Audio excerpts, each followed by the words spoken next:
Hi, I'm Courtney. Welcome to my channel. I'm an Ironman triathlete and completed a 50K last year. Today, I'm going to share with you beginner tips on how to get started running.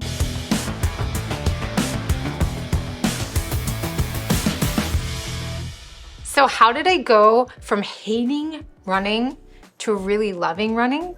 Stick around, I'm gonna share some tips with you so you can enjoy running too. So maybe you're training for your first 5K. Maybe you have never run since you had to run the 1 miler in school.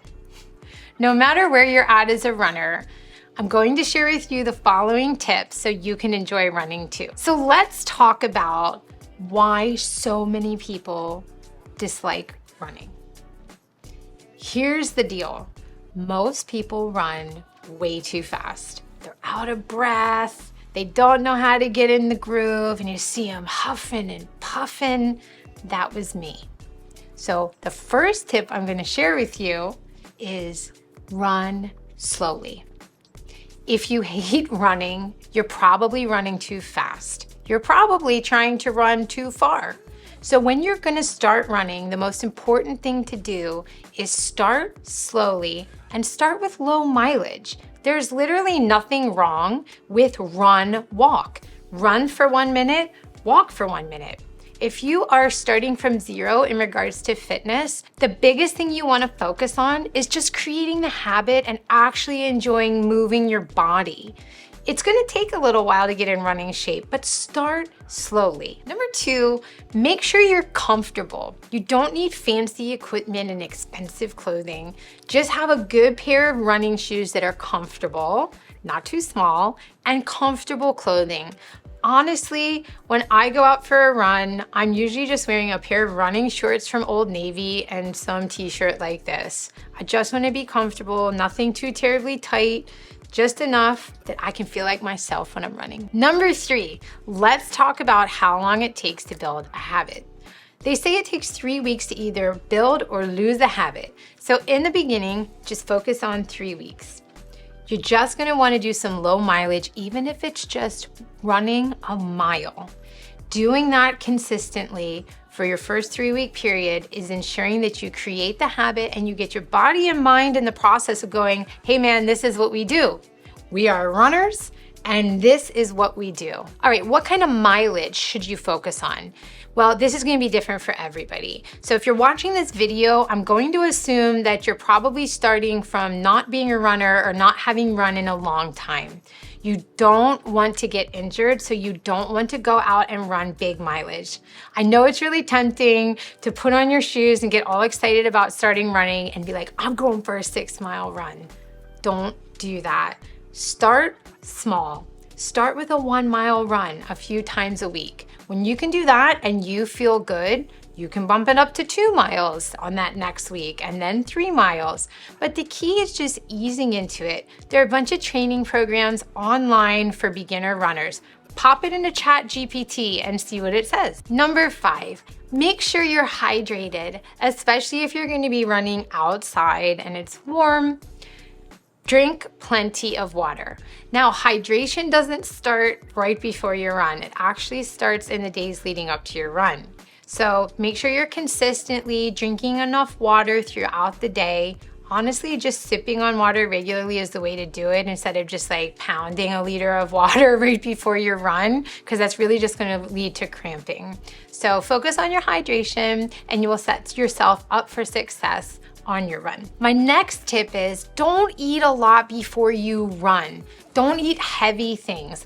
A lot of people overestimate needing to carb up before they run, but you actually really don't have to. An example of what I eat before I run, 3 hours before I run, I'm gonna eat a piece of bread with avocado, so an avocado toast. It's really easy to digest, it's a carbohydrate and a good fat, but honestly, don't eat a lot before you run. Now, this one might surprise you if you're trying to build the habit of running, but don't run every day.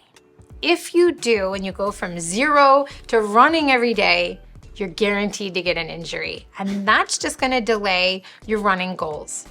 Rest days are really important. So if you're just getting started, which I assume you are, maybe just start with 3 runs per week. I would recommend no more than 5 runs per week, so make sure you build in rest days. Now, after you've built the running habit and you're in the mindset of, we are runners, I want you to invest in some sort of equipment that's gonna monitor your heart rate. So congratulations, if you have an Apple Watch, it already does that. If not, you can get an Apple Watch, a Garmin, a Polar, iFit device. There's so many different devices out there, but you wanna start monitoring your heart rate because we want to target what's called low heart rate or zone 2 training. Most people run too fast, which I talked about in the beginning. So you want to see what your heart rate is doing in order to efficiently burn fat, not carbohydrates, which will ultimately set you up for success and also make sure that you're injury-free because you're not overtaxing your body. So let's talk about how to calculate your low heart rate zone 2. I use something called the MAF method or the MAF method, MAF, and that's going to be a very simple equation. 180 minus 40 gives you your target heart rate. So if you're 40 years old, you're gonna take 180 minus 40, and that's gonna give you 140. This is going to be what you strive to have your average heart rate be during your entire run. Now, when you're getting in running shape, what you're gonna notice is when you start running, your heart rate is gonna spike up probably into your zone 4 and zone 5. That's okay.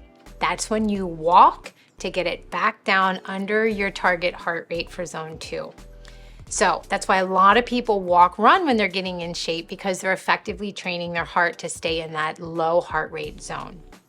Low heart rate training is going to enable you to not only reduce injuries because it's much easier on your body than running fast, but go for longer distances as you consistently do this over time. So what percentage of your run should be in zone 2 after you've been consistently running for 3 or 4 weeks? You're going to want to do most of your runs in zone 2, believe it or not. So 80% of your run should be in zone 2. So if you're doing 4 runs a week, 3 of those should be low heart rate runs. And the beauty about low heart rate runs are they're easy. You just run and you should actually be able to hold a conversation because you're not breathing heavy.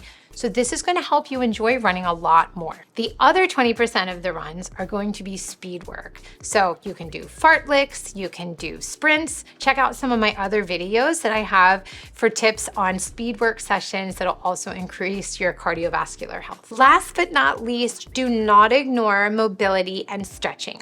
As you're starting a new running routine, if you want to stay healthy and injury-free, stretching and mobility are really, really important components. There are a ton of stretching and mobility videos on YouTube. They're like 10 minutes long, so make sure you check those out or just do the stretches that you like.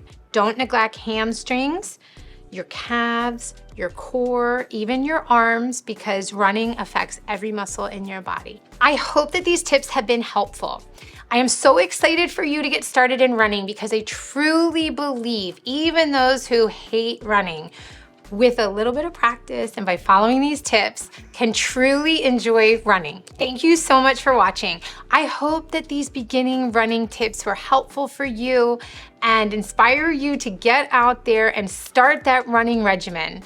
If you do this over a consistent period of time, I promise you, you will go from maybe not liking running to really, really enjoying it and perhaps getting in the best shape of your life. If you found this video helpful, I would love if you would give it a thumbs up or even leave a comment below giving me some feedback as I'm always trying to improve this channel. Again, thank you so much for watching, and until next time, rock on.